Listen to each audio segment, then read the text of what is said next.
Hello and welcome to the Families for Literacy Storytelling Necklace Workshop. This portion of the video is geared specifically toward family literacy coordinators and youth services librarians. I'm going to tell you all about how to order your beads for this workshop, how to host it, some things to keep in mind for your families, extension activities, and the rationale behind this program that we put together. My name is Kim Noriega, and I'm a family literacy consultant, and I was the family literacy coordinator for Read San Diego Public Library's adult literacy program for 13 years. And prior to that, I worked in Branch Library Division with San Diego Public. So I have quite a bit of experience. This particular activity is just near and dear to my heart. As I'm sure you are aware, telling stories through beads and necklaces is a long-standing tradition in many cultures. But this particular version of it, I learned from a fellow librarian. His name was Mr. Kim Schmidt. And oddly enough, he also grew up with my family in Cleveland. Unbeknownst to me at the time, he knew relatives of mine there. So it was a fun thing to learn about him, but he's the one that turned me on to it. This, as you can see, is the Wizard of Oz story necklace. And it was one that Mr. Kim made and I coveted and admired, and he ended up giving to me. And that's how story necklaces were born for me, putting them into this process of working with kids and teaching them all about stories and storytelling and helping them to develop their language skills and their reading skills in a really fun way. So what I would like to do first is I'm going to show you some information about how to do this. As you see, I have some necklaces behind me too. You can use this practice or this type of activity for so many different stories. As long as they have key images that you can identify, you can make a story necklace out of it. So I want to show you a few things, but about the workshop, the video version of the workshop, which will be made available to you. Also, all of the handouts are available to you. They'll be emailed to you. You can print them out and have access to them. And always, if you have any questions, you're more than welcome to contact me, and I'll be very happy to help you out. I mentioned two parts of the video, and I wanted to also mention the third part is a parent-caregiver topic that explains the rationale also for the parents and caregivers behind the storytelling necklaces, what explicitly their children are learning from doing it and making the story necklace, as well as what they're learning from storytelling and how those match up with English language standards that they need to learn for school. And also, it has some extension activities, some ideas for them to do with their kids for different age ranges, all of which those kinds of handouts you're going to receive and be able to distribute to your families. So let's get started. I want to show you parts of that video that's available to the families. I also want to show you a couple of other things. In the video that I share with families, that you can share with them, that is the whole program of making a story necklace from home. We start out with this activity, which is called The Cool Breeze Blows. It is taken from Life is Good Playmakers, and you receive the information about different games from Life is Good in your packet of goodies that come along with this workshop. Also, you receive all the rationale behind the activities that Life is Good Playmakers put out. It's really worthwhile, and I highly recommend looking into that. This game, we start as an icebreaker with the families. The way this works is that you say, the cool breeze blows, and then you give an example of something that someone might like and have them do an action of making a cool breeze while to indicate that that's something they all like. So it would be either like breeze, or like this little girl blowing on it. You can change up the activities. You'll see that we'll do that a bit. And you can do this in person or on Zoom. If you do it in person, I recommend doing it in a big circle and having them do the action as they walk across the room to a different location in the room. So the point of this activity, beyond being a lot of fun and a great icebreaker, is to help people in the room create sort of a cohesive group in recognizing what we have in common and the differences that we have, and respecting those things. So for instance, the cool breeze blows for everyone who likes ice cream. The cool breeze blows for everyone who likes the color blue. If they don't like the color blue, they don't have to say anything. They can just remain still, and you can explain that to them.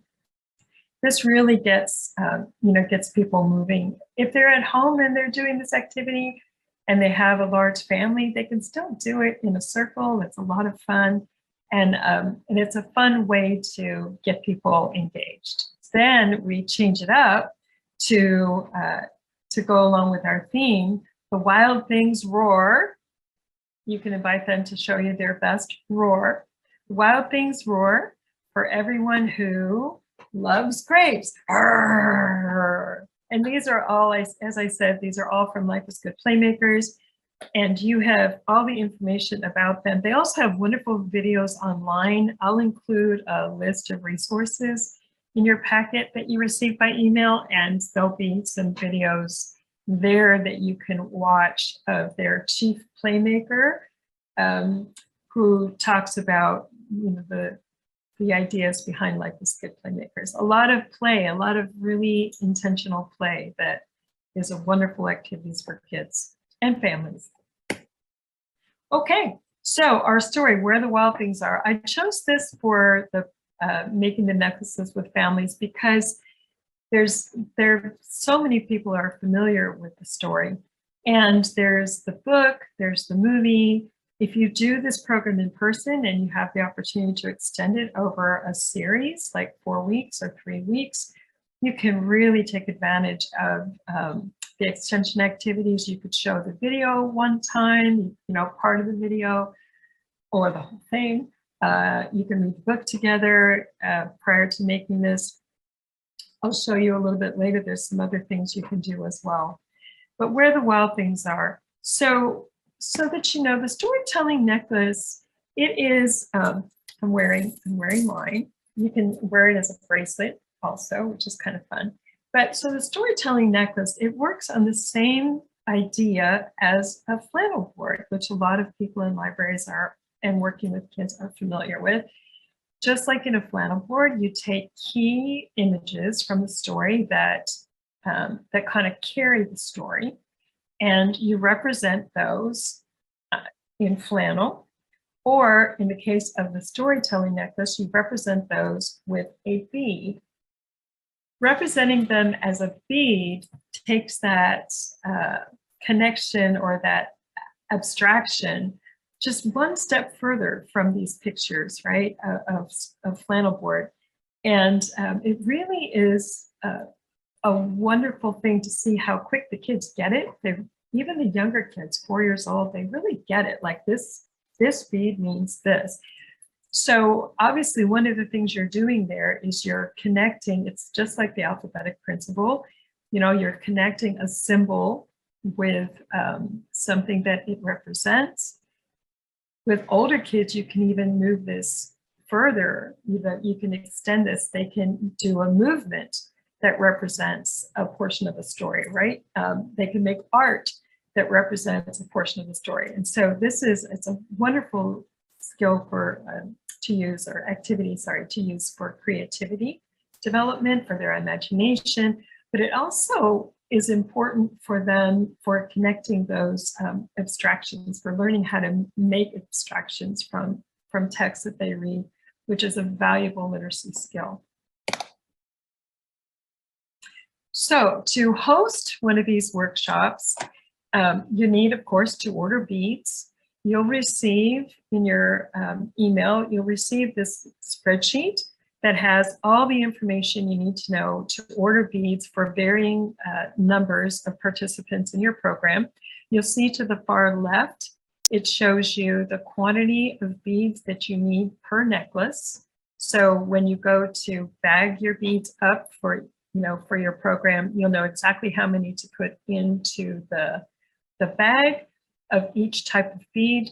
You'll notice that these are linked so that you can go right to the website of the vendor or the exact bead that I'm referring to. You'll see next to that it says the vendor, the quantity that you'll receive in each package, the way they sell them, the price per package, the price per necklace for your budgeting purposes, and then the number of necklaces you can make per package, just in case you're interested in all that math. But also I have it broken down for how much you need to order of each bead type for each quantity of necklaces. So for instance, if you wanted to make 200 necklaces, you've got a huge group coming, you're going to need 4 packages of your opaque or sparkly black beryl beads.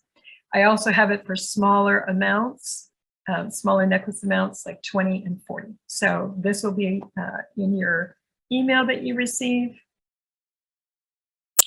You'll also get the bead map. Now the bead map is the key to making the story necklaces. You see that this is exactly how it looks, what you'll receive. Those are images of the beads, and they match up exactly with the beads that we're recommending you to order.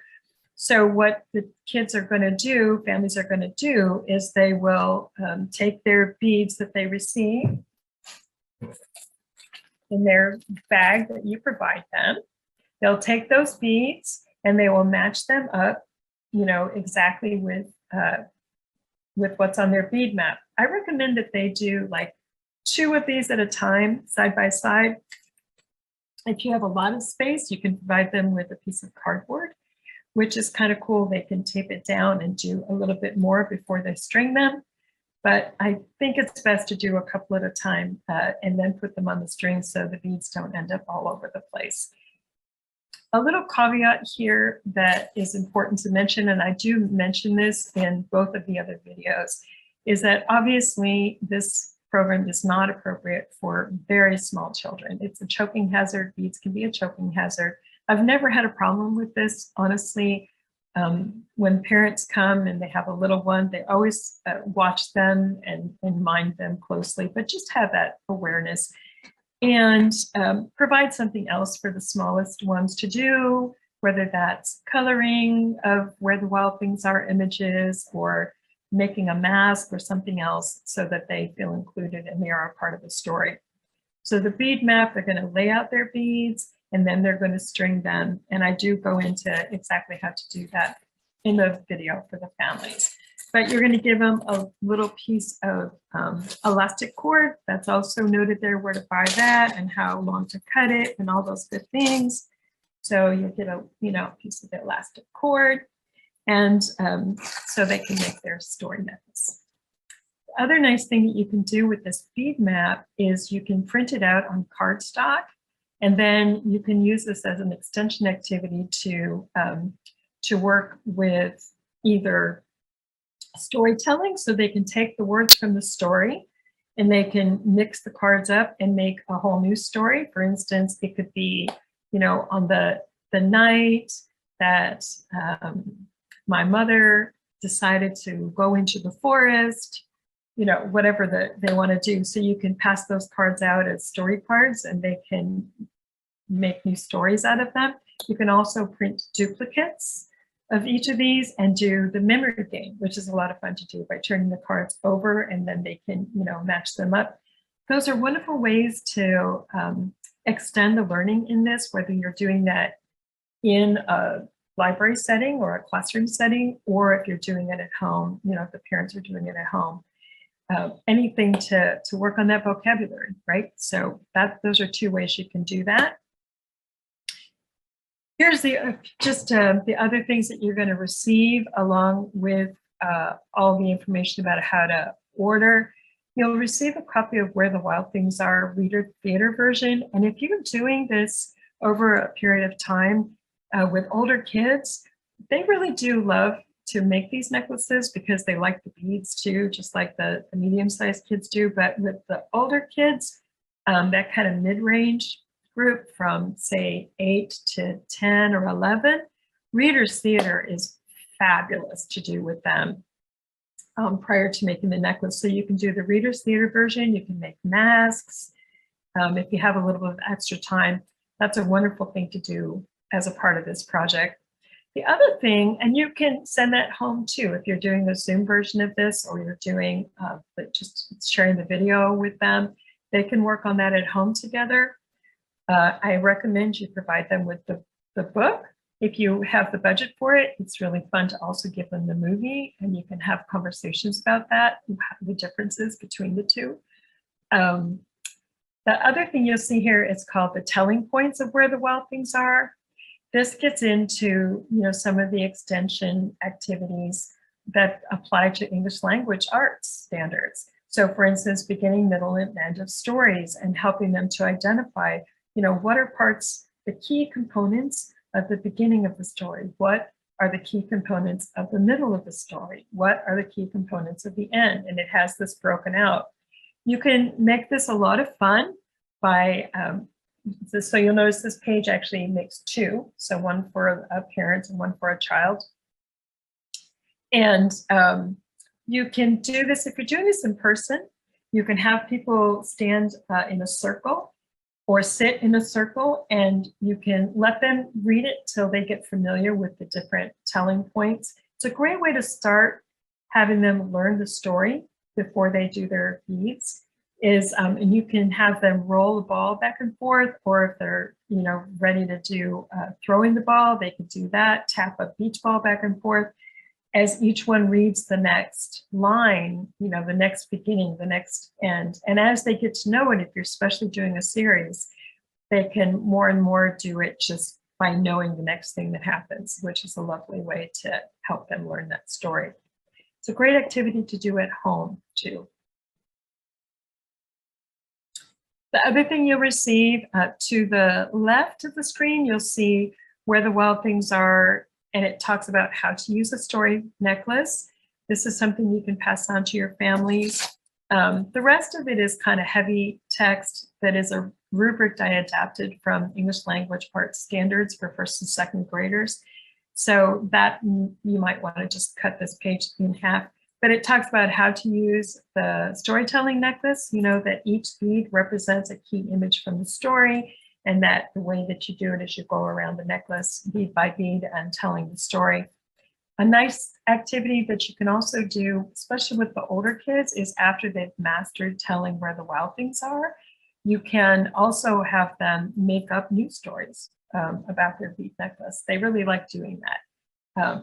Mike, I've done this program with so many different age groups and over different periods of time. And the thing is that's so cool is they get so excited about receiving their beads, especially if you have some time ahead of dishing those out. If you have a couple of weeks ahead of time and you're working with the story, you're playing with vocabulary, you're doing things, and then they get their beads. Oh, they are so excited to get their beads. It's really cool. So the bottom half talks about the way that making these necklaces matches up with English language standards. There's an overview of benefits that you see there. Number 2 talks, for instance, about increased comprehension by deeper engagement with text. That's what we're doing with all these extension activities. You can do some of those if you're hosting this in person, even in one day. You can also send the rest of it home for the families to do as part of their homework, their fun homework, of course. So those are things to know. You can integrate other activities along with this. They can be writing a little bit as well. If they're older kids, they could write down the different words. There's a lot of make a new story out of the vocabulary from the text and write it down. So there's so many ways to use this. It increases confidence as well. There, obviously, so there's oral expression, which is so critical. And they're learning, it does help them to learn how to put a story in their own words. It's one of the actually key benefits, I think, that using the story necklaces. They're learning that they don't have to say verbatim what's in the book. They can learn to put something in their own words, which is a vital skill for success in English classes later on, is being able to interpret and express. To the right, you'll see a handout that is made specifically to hand out to parents and caregivers. It talks briefly about some of these, about the benefits for families of storytelling and the storytelling necklace. And it's made in a fun way for families to have at their disposal. It's not a real high level text, as you'll see, but some families might not be able to read it. I do have it available to you both in English and in Spanish. And so you have that for your ESL classes too. This is a great ESL activity, by the way. As I mentioned, tapping a beach ball around is great. Even just doing activities with the language and the words from the story with a beach ball back and forth. You can just do a warm-up. If you're doing this program in person, you can do a warm-up by just tapping a beach ball back and forth and saying different verbs, different nouns. They can be from the story or not. These are some of my very favorite things ever. They're these fluff balls that I got originally from Life is Good Playmakers when I did their training. I recommend buying a lot of these, and they are very soft and won't, don't hurt if you get hit. I still recommend not hitting in the head, but occasionally, it won't hurt if they get hit in the head, only like if they get hit in the eye. But these are so much fun to do. If you're standing in a circle and you start off with just like tossing one back and forth, saying a verb, and then as they get going and they're having fun, you just keep tossing them in, and before you know it, there's balls flying everywhere, and it's a great way to get them moving and to keep them engaged.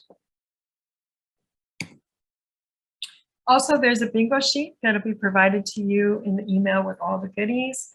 You can do this during your class together if you're doing it in person, or you can send this home for them to play as a family, or both. And this is just a picture of a little girl playing the memory game. And that's such a wonderful way to play with vocabulary, and also to be playing with those images matched to the word. So if you're cutting up the bead map, that's a really nice activity. Even for the smallest ones, they can say it from the picture. And here is a picture of us doing this project with the Diamond Educational Excellence Partnership. So these are a little bit older kids, as you see. You notice how they have their bead maps spread out. They have their scissors and tape and their beads on a paper plate, which I recommend, or even a little box. Let me show you. I do have so I have a little box lid that's perfect for them to put their beads in so they don't go sprawling all over the place. They do need tape, as you see there on the table. They need tape, they need scissors, and then the beads and the string that you provide for them. I actually recommend what we've done in the past when we're giving these out for families to do this project at home. If you don't know for sure that your families have tape at home or little scissors at home, I think it's great to just add that right to the bag. They make those little dispensers of tape and kids' scissors, and I just put that right in the bag, so I'm sure they have everything they need, and send that home. But you can see they're making their long necklace here, and how they move those, put the beads on the bead map and then string them. So I've mentioned doing this in person or doing this at home, the home version. When we have done it with the home version, whether it's Zoom or the video, what we do is we have them sign up in advance to receive the supplies, and then we host a book fair. And I recommend that because it really helps to get people to come and pick up their supplies. We give away parts of class sets or sometimes things that we have obtained through First Book, which is a wonderful resource at a very reduced cost. That's stacked in the back, I recognize from being like we had to pay $0.25 a piece, I think, for those. And so we give away, we just put all the books out and let them take as many as they like, because obviously you don't have to haul them all back to your office or your storage facility. So that really does increase their participation of coming to pick up their supplies. We usually do that like the Saturday before the Zoom meeting or the Saturday before the video release. So they come and get their stuff. And we do it like a little open house, a couple of hours with refreshments and music and maybe a little video playing of where the wild things are, or, you know, whatever suits.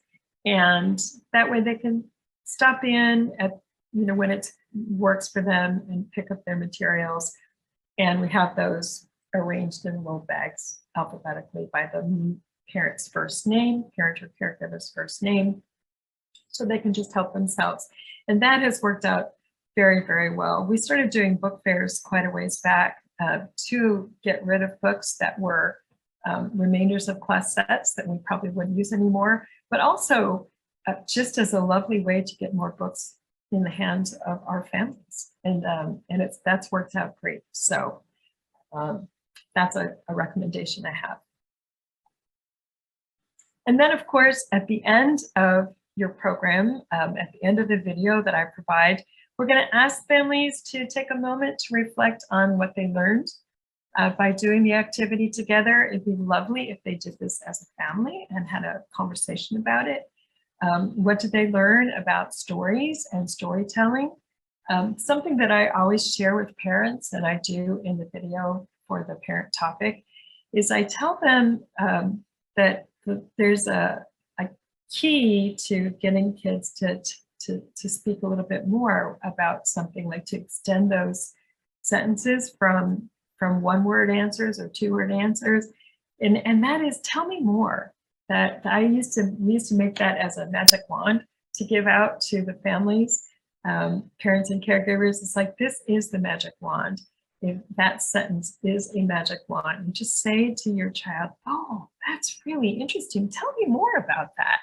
I would really like to know more about that. Tell me more about that. It doesn't work all the time. It's not perhaps going to work with a teenager who has gone quiet on you, but it will work a lot with younger and medium-aged children. And, you know, just I let parents know, caregivers and parents know, that their attention is on their children is really a magical thing. You know, like their children want that attention. And so focusing that attention, tell me more about that, is really helpful. So that's something to bring up in the reflection time with them. There we go.